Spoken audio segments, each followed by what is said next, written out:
Someone is lying. Chapter 5. What happens if I say no? She didn't answer right away, not because she was afraid, but because she needed to understand the cost of speaking. The silence stretched between them. It wasn't awkward. It was measured, the kind of pause that exists to see who breaks first. If I say no, she asked finally, what happens? The voice didn't respond immediately. That was deliberate. People reveal more when they think they've asked the wrong question. When the voice returned, it sounded completely unchanged. You already know the answer. And she did. No meant resistance. Resistance meant pressure. Pressure meant isolation disguised as consequence, not punishment. Correction. She thought about the way her life had narrowed so quietly over the past few weeks. The missed calls, the subtle obstacles, the invisible hands adjusting outcomes just enough to steer her back. They didn't need force. They had infrastructure. I'm not useful to you if I'm coerced, she said. It was true, and she knew they valued truth above all else. You're useful because you adapt, the voice replied smoothly. Because you notice. Because you survive awareness without unraveling. She looked directly at the camera, at the steady red light that didn't blink. They hadn't brought her here to convince her.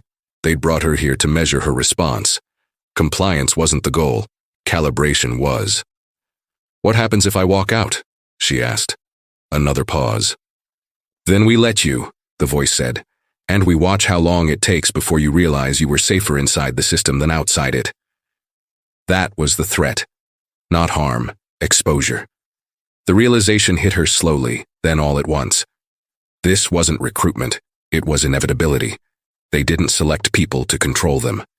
They selected people who could no longer unknow what they'd already seen. She stood. No alarms sounded. No voices were raised. The door clicked, unlocked. Choice, presented so cleanly, is the most persuasive weapon there is. She walked out. The night air felt unchanged. The street looked normal, but nothing was unobserved anymore. Her phone vibrated in her pocket. A final message. This isn't a test you pass or fail. It's a role you eventually accept. She didn't delete it. She didn't respond. She just walked home knowing something irreversible had happened. She wasn't being watched anymore. She was being waited on. Because systems like this don't chase.